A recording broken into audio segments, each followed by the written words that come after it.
The bell rang. Same tone, same timing, just a little past noon. It had hung on that porch for as long as I could remember. Same rust-streaked hook, same chipped handle. Every ring meant food was ready, and no one dared show up late. I was already halfway down the stairs before the echo finished settling across the fields. Mira was already praying when I reached the table. Eyes shut, lips pressed into her usual tight frown, like she was mad at God, but trying to sound grateful. Gregory sat across from her, spooning mashed potatoes like it was a task for survival, not a meal. Elias, the youngest, didn't look up. He never did anymore. I sat where I always sat. At the end, not because it was my spot, but because no one ever asked me to move. As I reached for the mashed potatoes, Gregory slapped my hand. "Let your mother finish," he said. I pulled my hand back, looked at Mira. She kept praying. No one mentioned the bruise still yellowing under my eye from last week. No one ever did. Gregory hadn't spoken more than a grunt to me since I told him I applied to Missouri Tech. Mira opened her eyes and ended with a whispered, "Amen." Then finally smiled. The tight kind she reserved for dinner guests and church folk. The food moved around the table, slow, polite. Elias passed the gravy like he was carrying glass. I cleared my throat. No one looked up. "I got in," I said, voice low. Missouri Tech accepted me. Gregory's fork hit his plate like a gavel.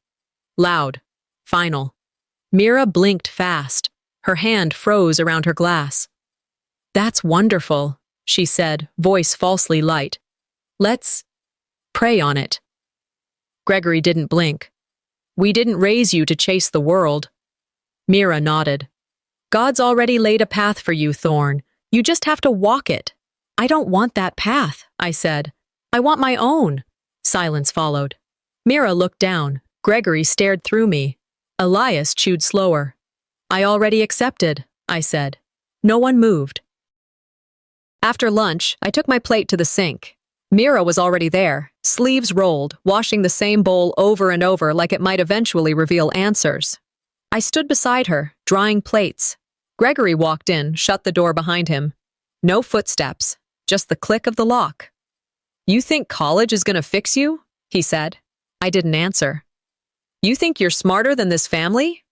Still, I stayed quiet. My hands trembled around the dish towel, but I didn't drop it. "Answer me." "I don't think anything," I said. "I just know I'm leaving." Gregory moved before I saw it, grabbed the back of my neck, slammed my head down against the sink. The sound cracked, loud, sickening. Metal met bone. Mira screamed behind him, but didn't stop him. Elias cried from the hallway. Blood ran down the porcelain. Gregory stepped back. Mira pressed a towel to my head. Her hands shook, but her voice didn't. "Pray," she whispered. "Just pray, baby." She didn't ask if I was okay. She didn't call for help. I looked up at her, dazed, blood in my eyes, pain echoing through my skull. She wasn't horrified. She was disappointed. She wasn't shaken. She was controlled. She wasn't angry at him. She was ashamed of me. I stumbled to my room. Vision blurred, but I didn't trip. The door shut behind me, and I leaned against it like it could hold back the world. I thought of Livia, my sister. I thought about the way her voice cracked the night she said, "They'll never let us leave." She'd cried once, not because she was hurt, but because no one came when she was. I looked at the sink again in my mind. Same porcelain, same shape. Had she bled there too? Mira had cleaned that sink, like she'd clean everything. Pain didn't last in that house. It got scrubbed, sanitized, deleted. I lay back on my bed, pressing ice wrapped in an old dish towel against my temple. She hadn't even asked if I was in pain. "They'd rather protect their version of God than their actual son," I whispered. The bell rang outside again. I didn't move. Let it ring. Let them wait. I wasn't hungry anymore. That night, I didn't sleep. Just stared at the ceiling, waiting for the pain to dull or the world to shift. Neither did. But I whispered something into the dark, just to hear it aloud. "They'll never stop." "Not unless I do." The sink was clean. Too clean. I blinked, still on the tile, cheek pressed against the floor. Blood was dried under the rim of the drain, barely visible now, like it had never been there. My temple pulsed, dull and deep. The air smelled like bleach. Mira was kneeling beside me. She didn't meet my eyes. She pressed a cold, soaked cloth against the side of my head, then dabbed some antiseptic on the cut without a word. No panic, no urgency, just rhythm, like a chore. Pain is God's way of testing loyalty, she said softly, like a nurse repeating scripture to herself instead of to her son. She reached into her apron and pulled out a small Bible, pressed it into my hands. Read Psalms 94 tonight. Still no eye contact. I looked at the sink again. The rag she'd used was already soaking in bleach water, not a single drop left to prove what had happened. Elias peeked from the hallway. His face vanished the second I turned my head. Mira stood, dusted off her skirt, and walked out. The door clicked softly behind her, lock turning with practiced ease. It wasn't the first time she'd done this, probably not the second either. Later, I heard a knock at the front door. Not rushed, polite. Mira's voice, muffled, answering it. Then the familiar cadence of Ms. Eleanor, the neighbor. Her voice always lifted at the end of questions. A minute passed, maybe two. Then another knock, this one heavier. Male voice this time, Deputy Carl Myers. I didn't move from the stairwell, just sat halfway up, one arm braced against the railing. My head still ached. The towel Mira had given me was turning pink. Gregory greeted the deputy like they were old army buddies. Come on in, Carl. Mira made sweet tea. I heard the screen door creak open, followed by a chuckle.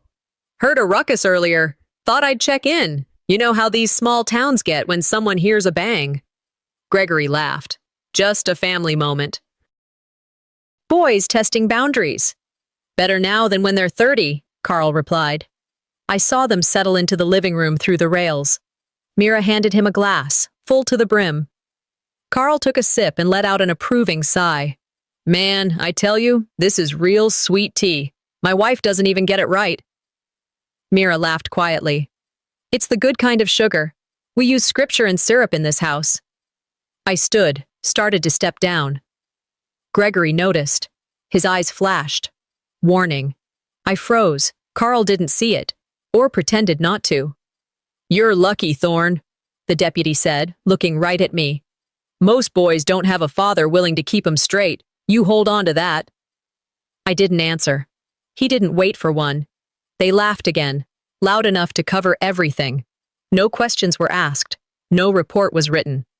That night, I locked my bedroom door and opened my laptop. My fingers hovered over the keys before typing. What to do if your parent hits you? Every result started the same. Call 911. But they'd already been here.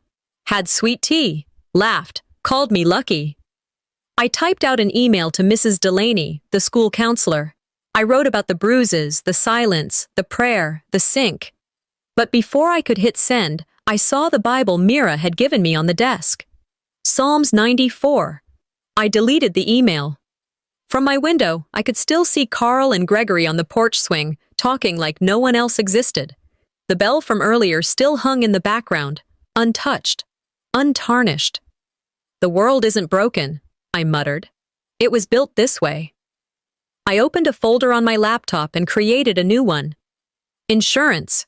Then I started saving photos, notes, recordings, anything I could gather without making noise, because if I couldn't speak it, I'd keep it. Dinner came and went. No one called me down. The bell didn't ring. It didn't need to. I ate crackers from the drawer and sat at my desk, notebook open. Through the wall, I heard Mira say to Elias, "Your brother's being dramatic again. Pray for him." I flipped to the first blank page, wrote the date, the time, what was said, what was done, how it felt, where it hurt. Then I wrote, "If I can't speak it, I'll document it." I slid the notebook beneath the floorboard by my bed, in the space where I used to hide candy. Now it held something bitter instead. The house felt too quiet, too practiced, like even the shadows knew their lines. That night, I dreamt of running, not screaming, just moving, fast and alone. My feet were bare, my breath steady. Right before sleep pulled me under, I lifted the notebook again and added one final line. Next time it happens, I'll be ready. I woke up late, not by choice. My body felt like it had been dragged across the yard.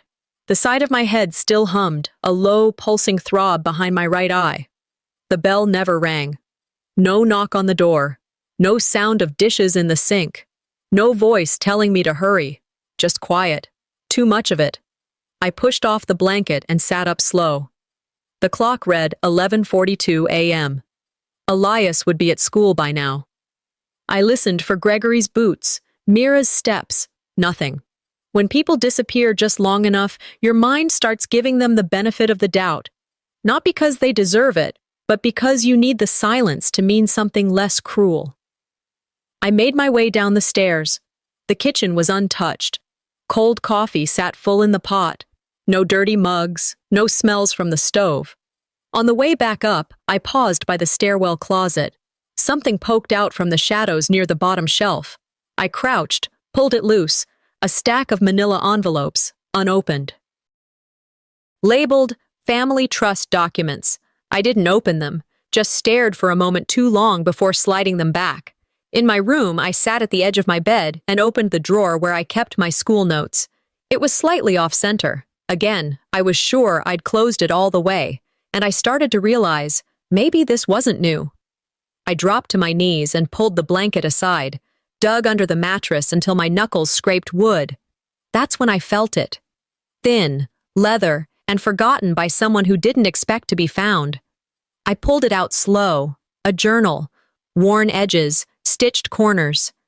Livia's name wasn't on the front, but I didn't need it to be. The handwriting was hers. The entries weren't long.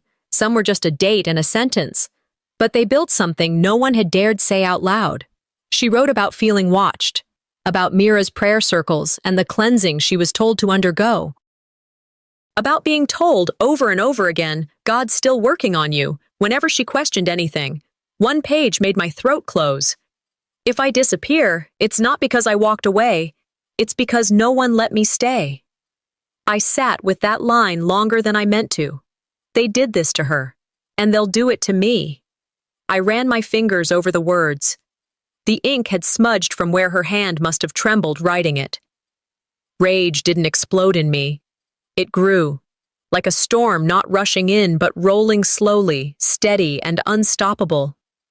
I got up, needing air. The closet was nearest. I pulled open the panel to grab my hoodie.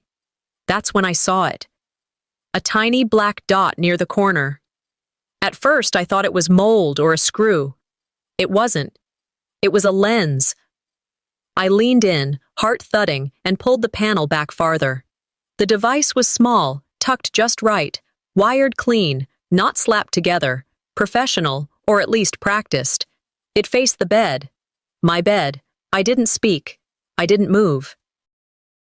I thought about every night I'd undressed, every word I'd whispered into my pillow, every moment I thought was mine.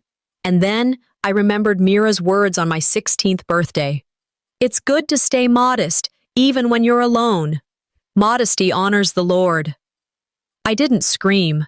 I didn't break anything.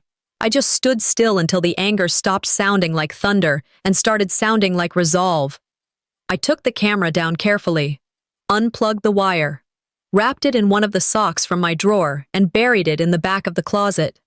Then I turned on my old laptop. It whirred like it had arthritis, but it still worked. I opened a new folder, named it, Just in Case. I scanned the pages of Livia's journal one by one, took pictures of the camera, recorded a video of the wiring, documented everything, and then I hit record on the webcam. My name is Thorne Carrick. If you're watching this, I didn't run away. Someone made me disappear. My voice didn't shake until the second sentence. I clicked save. Later that night, I heard footsteps pause outside my door. A knock. Soft. Familiar. We need to talk in the morning, Mira said. I didn't answer. I looked at the ceiling. No red lights. I whispered back, barely audible. Tomorrow, I start watching them back. I was up before the sun touched the windows. The air felt heavier than usual, like the house itself was holding its breath. I made a cup of coffee, weak, bitter, the kind Mira called water pretending to be something. I sat at the table and opened my email, half hoping the college had followed up. Some miracle, maybe. Something to say, "We saw what happened. We believe you." What I saw instead was a message from Missouri Tech. "Your withdrawal has been processed. We wish you the best." My stomach dropped. I refreshed the page, refreshed again. Same result. I checked the trash folder. There it was, an email sent from my account, 3:12 a.m. 3 days ago. I was asleep, or I thought I was.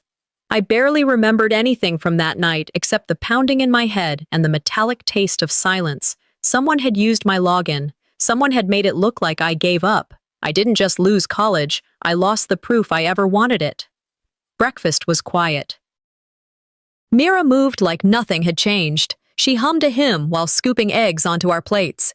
Gregory skimmed the newspaper, muttering about politics. Elias sat stiffly, eyes on his food, not me. I waited until the plates were halfway empty before I said it. "You withdrew my college application." Mira paused, then smiled like a kindergarten teacher correcting a mistake.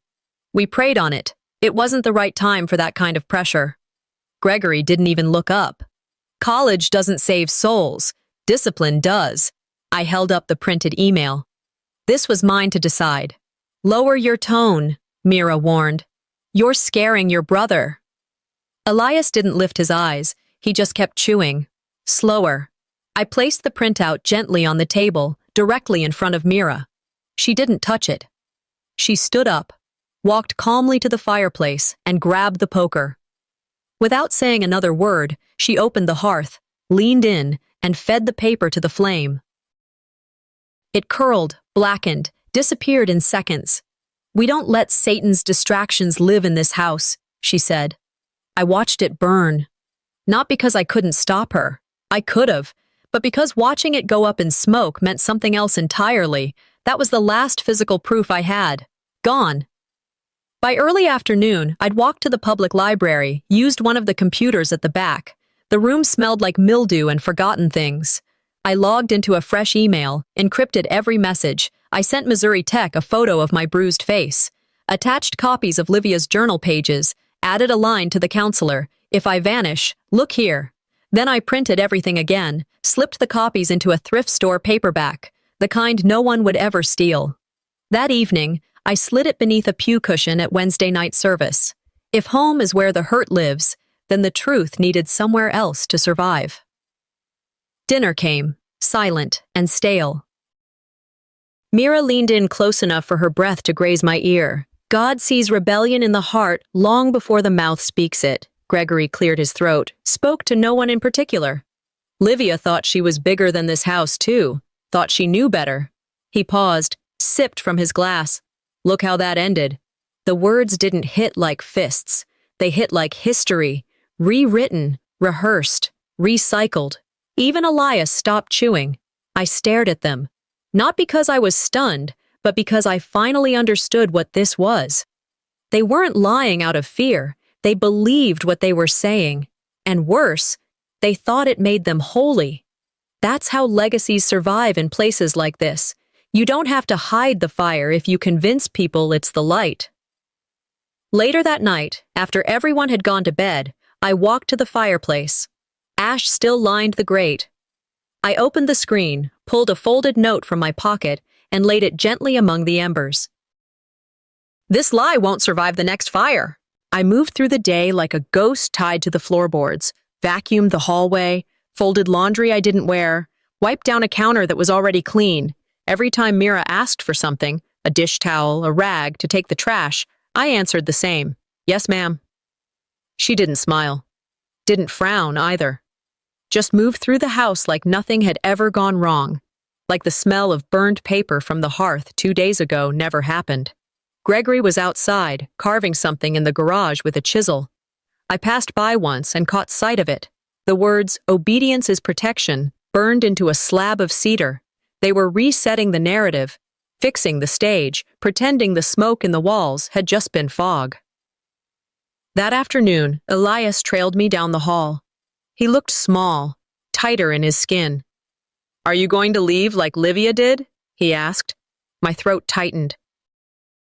"What makes you ask that?" "Because Mom said you'll let the devil take me too." I stopped walking. He didn't cry, didn't pout, just said it like it was a fact he was supposed to understand.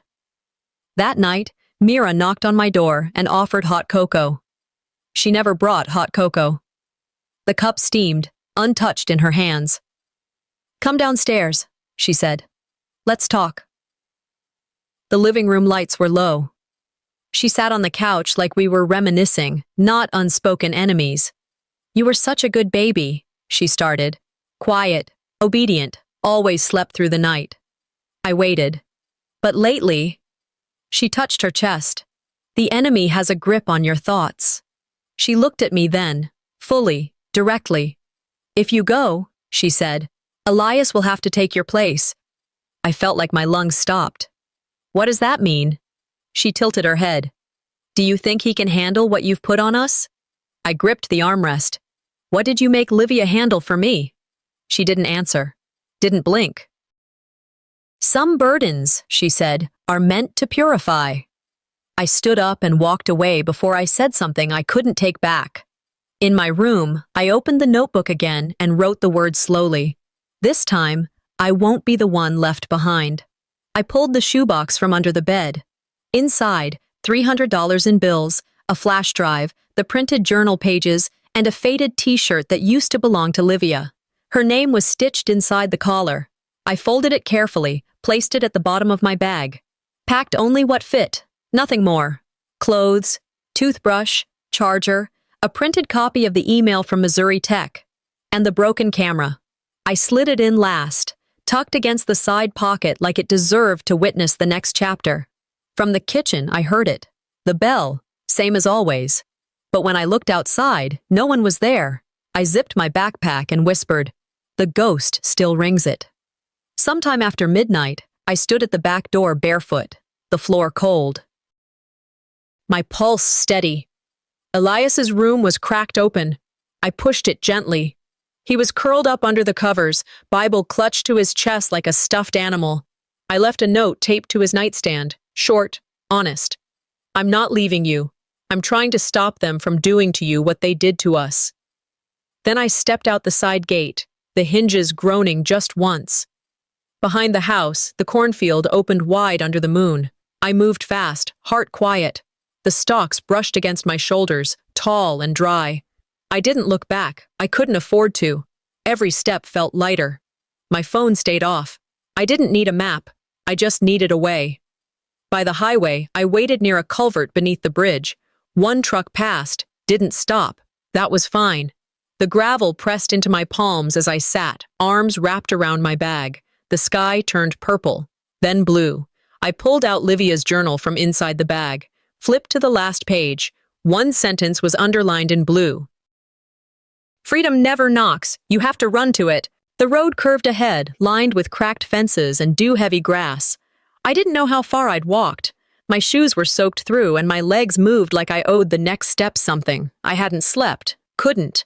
By the time I saw the gate at Fort Banner, my vision had gone spotty. The morning sun barely warmed the gravel. I tried waving. Once, maybe twice, but my hand dropped before it made it above my head. Then I fell. Didn't feel the ground hit me, just a sharp scrape on my palms and the sting of air pulling at my lip where it split. Someone was shouting. Footsteps. The world tilted. "Don't send me back," I mumbled. That's the last thing I remember before everything went dark. When I came to, I was inside a tent. Canvas walls, the faint smell of rubbing alcohol and plastic. A man in uniform crouched beside me, holding out a granola bar and a bottle of water. Private Deacon Wyatt. He didn't ask questions, just said, "You're safe now, son." I nodded. Didn't trust my voice yet. He handed me a blanket, kept his tone low, measured. "Whatever happened, you made it out. That counts for something." I must have fallen asleep again because the next time I looked up, he was sitting at a small folding table, speaking quietly on the phone. "Not law enforcement," I heard him say. "I need youth protective, quietly." Later that afternoon, when the dizziness cleared, he handed me his phone to check in online. I logged into one of my old accounts. The first thing I saw was a post from the Millers Hollow Baptist Church. "Pray for our fallen son. We believe he'll recover from the demons of addiction." They said I was in rehab. A flyer had already been made. Sunday prayer circle. Theme: redemption and recovery. "They made my survival their pity story," I said out loud. Deacon glanced over. "That about you?" I didn't speak, just opened my bag and handed him Livia's journal. Then the photo of the camera. He read quietly. Jaw tightened. When he finished, he folded the paper slowly. "That's enough. You don't go back." I didn't ask what he meant by that. I just nodded. I asked him to drop me off at the library in the next town over. Not a shelter, not a foster home, a place with computers, privacy. He looked at me a long time, then nodded once. "You're the calmest runaway I've ever met," he said. "Scariest kind." At the library, I printed everything. Pages from the journal. Photos, screenshots. Every file I'd backed up in that folder marked just in case. I took the manila envelope and walked it across the street to a youth legal aid center. Didn't leave my name. Just wrote on the front, "Carrick family, eyes open." They'd know what to do. Eventually, I went back to the library and uploaded every file to a new cloud folder. Changed the name, pseudonym, encrypted everything. Not because I was ready to expose them, because I knew they'd try to erase the truth again. And this time, I was going to get ahead of them. "If I disappear again," I typed in the note, "send this to Ms. Becca Dean, CPS." That was it. In the lounge of the youth center, I sat with my back to the wall, watching kids talk about video games and weekend trips like they weren't breathing borrowed air. Two teens sat a few feet from me, whispering. One of them pointed without making it obvious. "Is that the Carrick kid?" "I heard he OD'd." I turned my head slowly, looked them both in the eye. "No," I said. "I survived something worse." They didn't say anything after that. I walked to the public computer, logged in anonymously, opened a blank post on a survivor forum, typed, "When your story gets told without you, you either reclaim it or let it kill you." No names, no blame, just truth.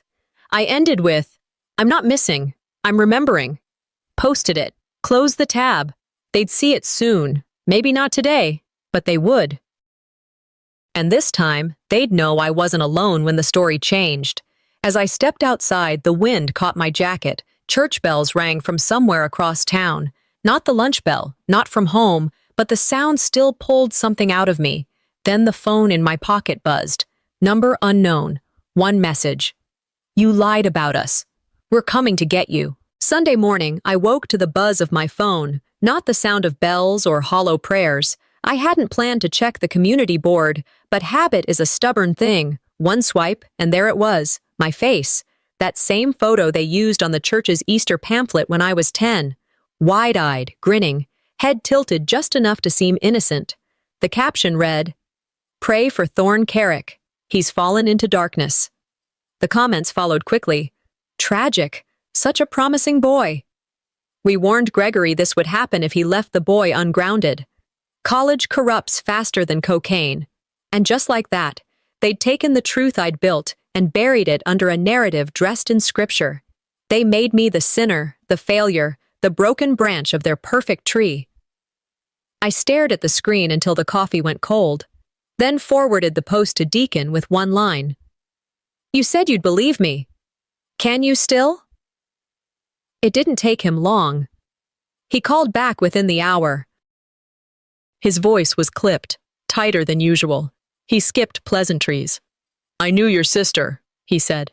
"Livia, Fort Banner. She came through with a junior ROTC tour 2 years ago." My breath caught. She was different, quiet, but sharp. Said she wanted out. Told me, "They'll never let me leave without a funeral." I didn't get it then. I do now. There was a pause, then a ping. A photo. Livia in uniform, hair pulled back. A faint smile that didn't touch her eyes, a bruise near her wrist, barely visible beneath her sleeve. "She didn't disappear, Thorne," Deacon said. "She was disappeared." I whispered. She was planning her way out, and they killed the map. For the first time in weeks, I let myself cry. Not because I felt broken, because I'd finally seen where her footprints had stopped and where mine needed to keep going. By late afternoon, I was standing outside the community center. Career Day banners flapped in the wind. The building buzzed with speakers, students, and the stink of catered hot dogs. Gregory stood on the main stage, holding a microphone like it was a sermon. "Discipline saves," he said. "When the world tells our children lies, we lost one child to ambition. We almost lost another." Mira sat at the back, nodding like she hadn't lit the match. I walked in and didn't stop.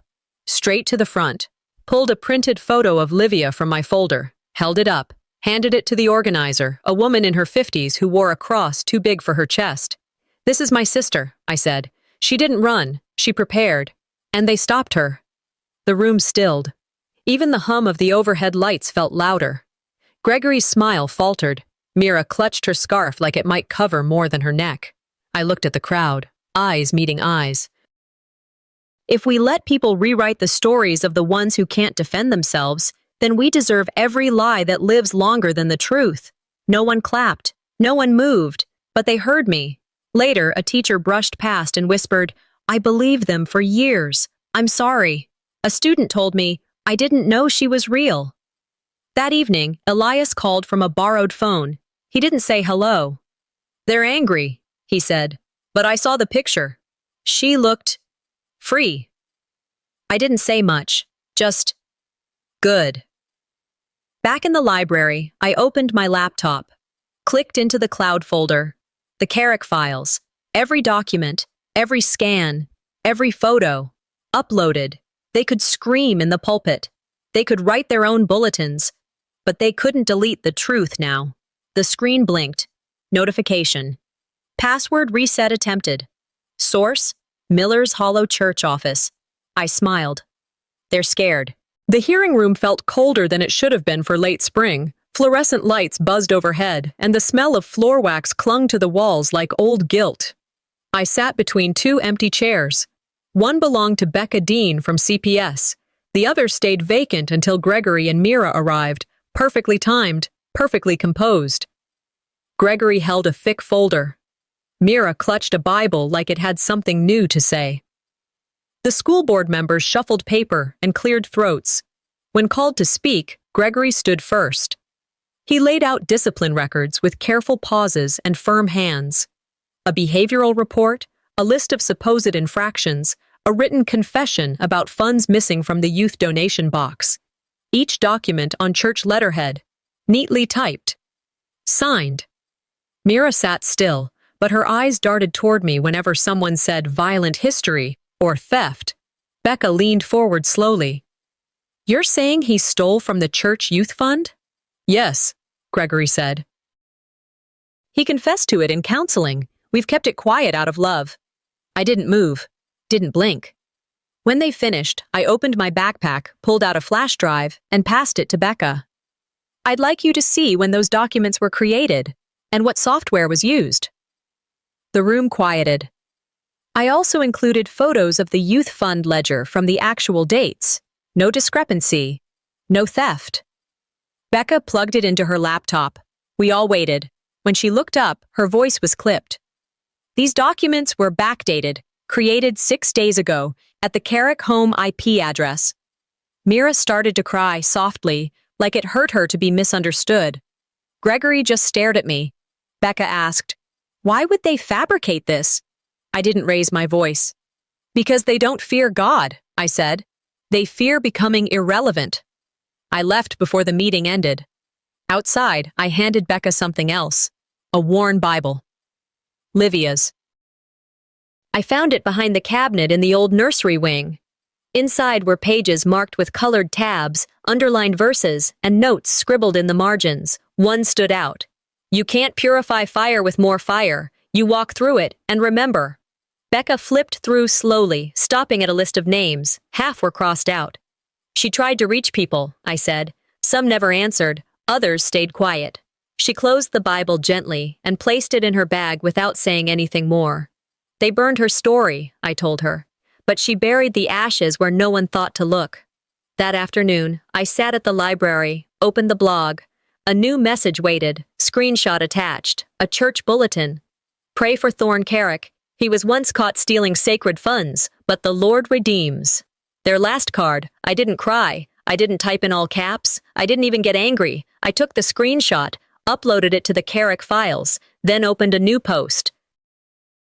Title: You only get smeared when the truth sticks. In the post, I wrote about projection, about fear, about how people cover rot with worship songs and call it sanctified. The post went live. Comments came quickly. They tried this with my sister. My father did the same thing. Still wears the deacon pin. If they're lying about you, it's because you're close to the vein. One comment stopped me for a moment. If they're still lying about you, it means you're still a threat to what they hide. I liked that one. Evening came fast. The town's bonfire glowed against the gray. I showed up. No one expected me to. People glanced. Whispers hissed through the crowd like steam. Mira stood near the cider table, eyes locked on the flames. Gregory wasn't there. Kids laughed near the fire pit, tossing scraps of wood into the blaze. A boy, maybe 9 or 10, threw in a rolled poster. It unfurled just enough to catch the edge of the flame before folding in on itself. I recognized the image. Livia's photo, from the bulletin board. Someone had taken it down. No one claimed it. I watched it burn. They can torch what they pin up, I thought, but they can't erase what she wrote. I turned and walked away without a word. Back at the guest house where I was staying, I logged into the blog again. Another notification. Private message from a church elder. You're not the only Carrick that left pieces behind. I returned to Miller's Hollow under a gray sky and a silence I hadn't missed. The van from youth services idled 2 blocks from the church. I asked the caseworker to stay put. I wouldn't be long. The shed out back still stood, but barely. Smoke stains curled up its sides like black fingers. The roof had caved. A scorched Bible lay near the steps, its pages curled, unreadable. Beside it, half buried in ash, I found something I recognized, Livia's journal. The second one, the one I never knew she'd started. It was mostly gone, burned beyond saving, but the back cover had held. The ink barely visible, but still there. One day, someone will call the fire what it really is, survival. I took a picture of it, uploaded it that night to the Carrick files with no caption but one.